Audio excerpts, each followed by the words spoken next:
The stock market had gone through a tough time lately. Stocks fell like crazy this year, and if you hold some of those beaten up stocks, you might be asking yourself if it's time to average down and buy more. Averaging down is just a fancy way to say buying more when the stock is down, which seems like the logical thing to do, but it can be extremely risky. I'll show you why it's so risky, and I will tell you exactly how I decide whether I should average down on my stocks, and hopefully it will help you in your decision making too. Warren Buffett is famously fond of averaging down. If you like a stock at $10, you should love it at $6. But it's probably not a very good idea to average down on every stock you like. If you like a stock at $10 and you're wrong, then at $6 you're probably still wrong. Averaging down could destroy your portfolio if you are wrong. Remember that when you average down, you are more exposed to the stock, so you risk more in that company. Let's say a quick example. Let's say you have $1,000 in your stock portfolio and you decided to buy $150 of one stock you like that has a price of $10. So you have a 15% position in the stock. If the stock fell 50%, you now have $925. At this point, you probably asked yourself, how lower can it go? So you decided to invest another $350. If the stock went up 18% to just $5.9, you are now break even. But if the stock price fell another 50%, you'll now be left with only $712.5. If it got even worse and the stock went to zero because the company filed for bankruptcy,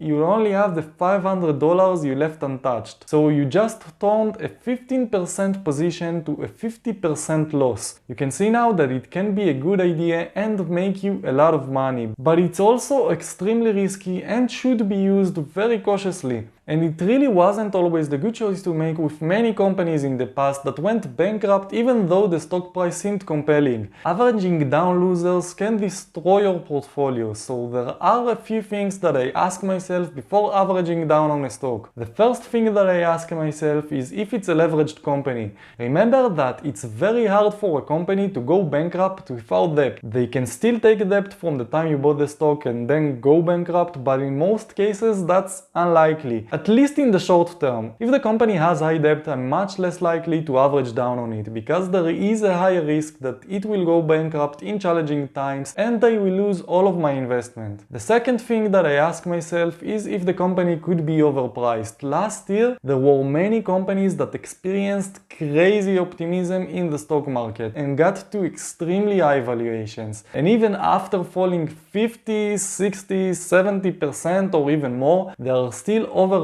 right now. If the company you own could be overvalued, there's a high risk that it will fall even further considering the shift in the market sentiment, and averaging down would most likely not be a good idea. There are many examples for good companies that experienced extreme losses because of overvaluation. A recent example to that could be Monday, a fast-growing company that had a stock price of $450 at the top, dropped 50% to $225 and then halved again, and the stock price now stands at $105. The third thing that's extremely important to examine is if the company is obsolete. There are many stories of obsolete companies that were a value stock all the way down to bankruptcy. The financials of the company could look great and still the company could face hard times when customers shift away from their products because they were obsolete. Kodak is a good example for that. It was a value stock and still managed to go bankrupt because it lost most of its market share to digital photography in a very short period. Another good example for that in the same industry will be Polaroid, that was not only obsolete but also overpriced. At its peak, the stock price was at $140 with a market cap of $4.5 billion. The company's revenues were only $559 million,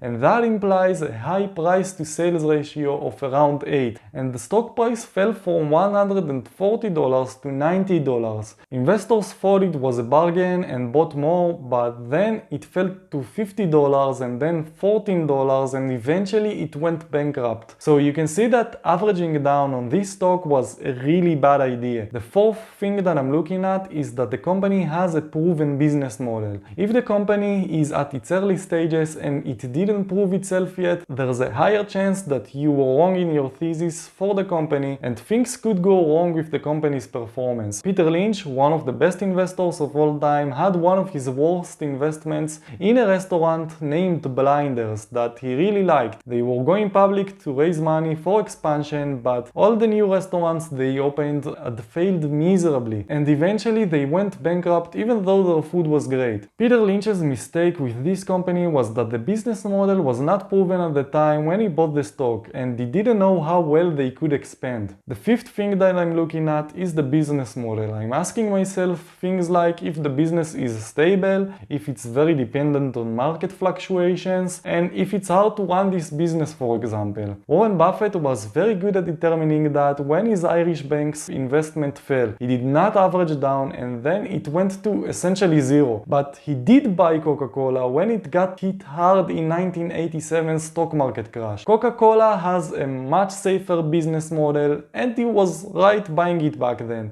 But remember that even safe business models can suffer unexpected headwinds, and it's not entirely safe too. So don't average down on a stock just because the business model is relatively safe or because it's a blue chip company. Those can fail too. Another thing that I like to see in a company before I decide to average down is that insiders are buying their stock. If insiders are buying like crazy when the stock gets hammered, it shows you that they don't think this company will go bankrupt anytime soon, and it shows you their own belief in the company. If you know when to average down, it could be very profitable. Peter Lynch bought a company named Kaiser Steel. It bought it at $26 when he thought the stock price was very compelling. It dropped to $14, then $10, and then to $4. The company had very little debt and they had assets that he thought was worth multiples of the company's market cap at the time. And they had a proven business model. Eventually the stock price rebounded to $30, so averaging down in this case proved to be a really good decision. But as I said, averaging down is risky since you expose yourself more to a stock. You should always think how much risk you are willing to take in your own portfolio and what's the right thing for you. If you will think about all the risks in your investment and make a more informed decision whether you should average down, you are much less likely to lose money doing so. Averaging down could be a great tool, but if you know how to find good investment ideas, that could even be a better tool for you to make money. If you want to learn how Peter Lynch find great investment ideas, check out this video and make sure to subscribe to get notified when we release new videos about our new investing ideas. Thank you for watching. If you liked this video, please give it a thumbs up. This is our new investing channel and it will help us a lot with the YouTube algorithm.